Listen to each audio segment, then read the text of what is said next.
నమస్తే అండి రామారావు గారు. ప్రస్తుతానికి మంచువారి ఫ్యామిలీ రోడ్డు మీద ఉంది, రైట్? మీడియా అంతా వాళ్ళ ఫ్యామిలీ గురించే చర్చోపచర్చలు చేస్తున్నారు. సెలబ్రిటీస్ ఫ్యామిలీ అంటేనే తెలిసిన విషయమే కదా, రకరకాలుగా ఎవరి అభిప్రాయాలు వాళ్ళు బయటకు చెప్పుకుంటూ ఉంటారు, డిస్కషన్స్ మొదలు పెడుతూ ఉంటారు. ఇప్పుడు అందరూ ఏంటి అని అంటే మంచు విష్ణు క్యారెక్టర్ ఎలా ఉంటుంది, మంచు మనోజ్ క్యారెక్టర్ ఎట్లా ఉంటుంది, సో ఇది గొడవ అని మంచు విష్ణు రైటా మంచు మనోజ్ రైటా అని చెప్పి ప్రజలు ఒక అభిప్రాయం వ్యక్తం చేసేస్తున్నారు.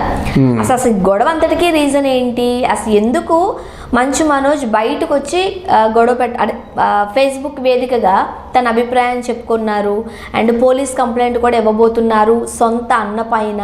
సో ఇవి ప్రస్తుతం నడుస్తున్న చర్చ. ఏంటంటారు మీరు? ఇది ఇప్పుడు మంచు విష్ణు మంచివాడ లేకపోతే మంచు మనోజ్ మంచివాడు అంటే మంచు విష్ణుకి అసలు డిపాజిట్లు కూడా ఉండవు. ఆయన మంచితనం ఏదో మనం ఎలక్షన్లో చూసాం, ఆయన మంచితనం ఏదో ఆయన తాలూకు హెయిర్ డ్రెస్ తాలూకు గొడవల్లో చూసాం, ఆయన మంచితనం ఏదో మనం మనోజ్ తాలూకు పెళ్లిలో చూసాం. ఇంకా ప్రత్యేకించి మంచితనం గురించి మనం మాట్లాడవలసిన అవసరం లేదు. డిపాజిట్ కూడా రావంటారు అయితే? అంటే ఇద్దరు అన్కంపేరబుల్. ఎందుకంటే మానవత్వం ఉంది, ఆయన మానవత్వం లేదు. ఈయన డబ్బుని తృణప్రాయంగా చూస్తాడు, ఆయన డబ్బే పరమావధిగా చూస్తాడు. ఈయన డబ్బు కాకుండా మానవత్వం మంచితనం జీవితంలో అందరికీ గుర్తుండిపోయే పనులు చేయడానికి ప్రయత్నం చేస్తాడు. మనోజ్ అంతే కదమ్మా. ఇప్పుడు మనోజు ఒక బిడ్డని తన హక్కును చేర్చుకున్నాడంటే చాలు, అది అంతకు మించింది ఇంకేమి లేదు. ఎవరికి రాదు అనుకుంటారు కానీ ఏదో 1-2 రోజులు మామూలుగా యాక్షన్కి చేయొచ్చు, నటించడానికి చేయొచ్చు. కానీ అలా కాకుండా హక్కును చేర్చుకుని ఆ తిరుపతి ఆ తిరుమల దేవాలయం దగ్గరికి వచ్చినప్పుడు చూసినట్టయితే నువ్వు భార్యను ఎంతైతే ప్రేమిస్తున్నావో, నిజమైన ప్రేమను చూపించాలంటే నీ భార్యను ఎంతగా ప్రేమిస్తున్నావో ఆ ప్రేమ ఎక్కడ తెలియాలి, ఆ ప్రేమ ఎక్కడ తెలియాలి, నోటితో మాటలు కాదు, ఆ ప్రేమ ఎక్కడ తెలుస్తుంది. కనుక ఆ విధంగా ఆయన క్యారెక్టర్ని నిరూపించుకున్నాడు. కానీ ఆయనతో ఉన్నటువంటి సారథి అనేటువంటి ఆయన కుటుంబ స్నేహితుడిని ఈయన ఆయన తాలూకు సలహాలు సంప్రదింపులు ఎక్కడికక్కడ కోవర్టుగా పనిచేస్తుండేమో ఇట్లాంటి కొంచెం ఫీలింగ్స్ ఉంటాయి కదా. మన ఇంట్లో విషయాలు ఎప్పటికప్పుడు ఎలా తెలుస్తున్నాయి, ఇలాంటి రకరకాలుగా ఆలోచనలు ఉంటాయి. వెళ్ళి ఆయన్ని కొట్టడం అన్నది మనోజ్కి బాధ అనిపించింది అన్నమాట. అదే కాకుండా మనోజ్ని మాట్లాడడం కానీ మిగతా వాళ్ళ విషయాల్లో మాట్లాడడం కానీ కొన్ని వెనకున్న మాటలు మాట్లాడతారు ఇక్కడ. ఎందుకంటే ఆ పెళ్ళే వాళ్ళకి ఇష్టం లేదు, అంటే ముఖ్యంగా మంచు మనోజ్కి ఇష్టం లేదు, ఆ పెళ్ళే ఇష్టం లేదు. మరి పెళ్లి చేసుకున్నట్టు 2 ఉన్నాయి బాధలు. పెళ్లి చేసుకుంటే వాళ్ళ బలం ఎక్కువైపోద్ది. ఒకటి మంచు విష్ణుకి ఇష్టం లేదు పెళ్ళి, అదేనమ్మా, ఆ పెళ్లి చేసుకోవడం మంచు విష్ణుకి ఇష్టం లేదు. ఎందుకంటే పెళ్లి చేసుకుంటే మంచు మనోజ్ తాలూకు బలం ఎక్కువైపోద్ది. ఒకటి మంచు మనోజ్ తాలూకు ప్రాపర్టీ ఎక్కువైపోద్ది. 2 మూడోది ఏంటంటే మంచు మనోజ్ వెనక ఉన్నటువంటి బలము వేలకు మంది ఉన్నారన్నమాట. మామూలుగా 1-2 కాదు, ఊరంతా ఉంది కదా, ఊర్లు 5-6 ఊర్లు ఉన్నాయన్నమాట. కనుక ఇవన్నీ ఆయనకి పట్టలేదు. పట్టగా ఏదో ముందు సైకలాజికల్గా ఆయన ఏదో కొంచెం బ్లెండ్ చేద్దామన్న ఆలోచనతో ఆయన తాలూకు నిజస్వరూపాన్ని చూపించడానికి ప్రయత్నం చేశారు. కానీ అది నిజానికి అసలు మంచు మనోజు మంచు విష్ణు ఇద్దరికీ యోజనాలు తేడా ఉందన్నమాట.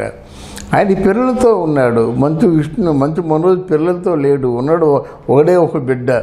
లేదంటే ఇంకొక ఆలోచన కూడా కొంతమంది అనుకుంటున్నారు. ఎందుకంటే ఇప్పుడు ఆ బిడ్డకి అన్యాయం చేయకుండా ఉండాలంటే మంచు మనోజు ఒక బిడ్డలు పుట్టకుండా ఏర్పాటు చేసుకోవచ్చు. ఎందుకంటే వాళ్ళ తాలూకు ఫీలింగ్స్ అలా ఉంటాయి, వాళ్ళ తాలూకు సెంటిమెంట్స్ అలా ఉంటాయి. కనుక ఆశ్చర్యపోనాక ఆ అవసరం లేదంటున్నానమాట. అంటే ఆయన తాలూకు మంచితనం ఆ స్థాయిలో ఉంటుంది. ఇక్కడ మంచు విష్ణు ఆయన దగ్గర పనిచేసే వాళ్ళు కానీ 5 లక్షలు పోయి ఏం చెప్పడం, ఇంకెవరో పనిచేసే వాళ్ళకేమో ఇలాగా దొంగతనం చేశాడని చెప్పడం, ఇవన్నీ కూడా మేకప్ మెటీరియల్ 5 లక్షల రూపాయలు మెటీరియల్ పోయి అంటే ఎవరూ మాట్లాడలేదు. కానీ 5 లక్షల రూపాయల మెటీరియల్ ఉంటుందా? 5 లక్షల రూపాయలు క్యాష్ బాక్సులు పెడతారా? ఇవన్నీ కూడా దొరికితే దొంగ, దొరక్కపోయినట్టయితే ఇలాగే ఉంటుంది పెద్దింట్లో కబుర్లు.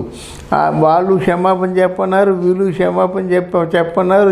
చివరికి ఎవరు క్షమాపణ చెప్పకుండా ఆ కేసు అలాగ అయిపోయింది. కానీ చివరికి మాత్రం ఇప్పుడు ఇండస్ట్రీలో ప్రతి ఒక్కరూ అనుకోవడం మంచు మనోజ్ ఎప్పుడు కూడా న్యాయం పక్షానే ఉంటాడు. ఆయన మాట్లాడే మాటల్లో న్యాయం ఉంటుంది. ఆయన తనకంటే చిన్నవాళ్ళైనా గౌరవిస్తాడు. ముఖ్యంగా టెక్నీషియన్స్ విషయంలో ఆయన ఒక సోదరప్రాయంగా ఉంటాడు. ఇలాగా మంచు విష్ణుని అందరూ ప్రేమిస్తారు. మంచు మనోజ్ని సారీ ఇలాగ మంచు మనోజ్ని అందరూ ప్రేమిస్తారన్నమాట.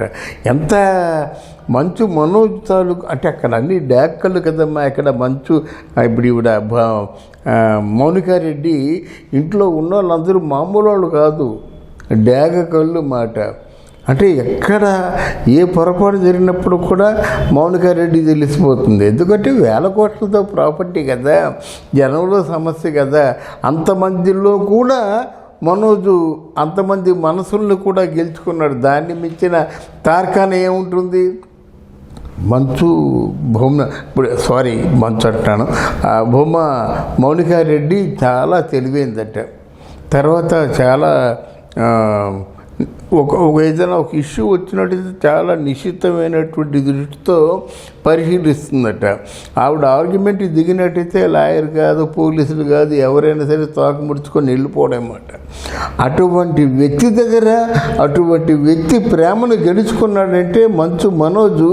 అంటే వేరే ఏది అవసరం లేదు, క్వాలిఫికేషను నిజాయితీగా ఉండడమే క్వాలిఫికేషను.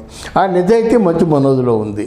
అది నేను చెప్పదలుచుకున్నాను. కనుక డెఫినెట్గా ఆయన మీడియాలో మాట్లాడినాయండి, బయట మాట్లాడినాయండి, ఎక్కడ మాట్లాడినప్పుడు కూడా ఆయన తాను నిజాయితీ ఆయన పక్షాన ఉంటుంది.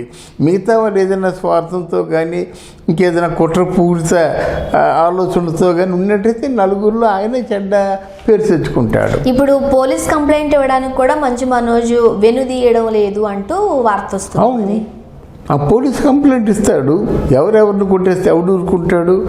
మంచు మనోజ్ పోలీస్ కంప్లైంట్ ఇవ్వాల్సిన అవసరం లేదు. సారథి కూడా పోలీస్ కంప్లైంట్ ఇవ్వచ్చు. ఎవరిని మాట్లాడేస్తే ఎవరు ఊరుకుంటారమ్మా? ఎవరిని కొట్టేస్తే ఎవరు ఊరుకుంటారు? కనుక తప్పకుండా వాళ్ళ దృష్టిలో పడాలి. అది కాకపోతే ఇప్పుడు కుటుంబ పరువుని ఇలా అన్నదమ్ముల మధ్య గొడవ పరంగా రోడ్డుకి ఇచ్చుకోవడం ఎంతవరకు కరెక్ట్ లేదమ్మా.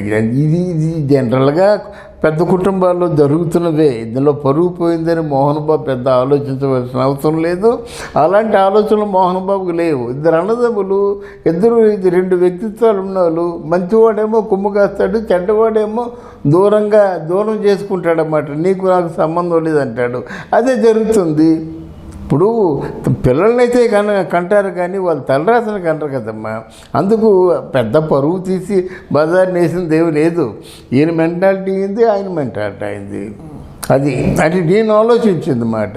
ఎందుకంటే ఓయల్లా పరువు తీస్తారనేటువంటి కోపంతో మోహన్ బాబు ఉన్నాడు అనుకోండి, అయితే ఆ మోహన్ బాబు భార్య ఉందనుకోండి, వనగూరేది ఏముంది? ఏమి లేదు. ఇప్పుడు మంచు మారిపోతాడా? మంచు విష్ణు మారిపోతాడా? మారడు. మంచు మనోజ్ మారుతాడు. ఎందుకంటే వాళ్ళకి మనోజ్కి ఏంటంటే what is mother, what is father అన్నది తెలుసు. నేను మా అమ్మ నాన్న వల్లే నేను వాళ్ళ తాలూకు ప్రభావమే నా మీద ఉందని చెప్తాడు. కనుక మంచు మనోజ్కి తల్లి తండ్రి తాలూకు వాళ్ళు ఎప్పుడూ సాటిస్ఫాక్షన్తో ఉంచడం అన్నది విధిగా భావిస్తాడు ఆయన.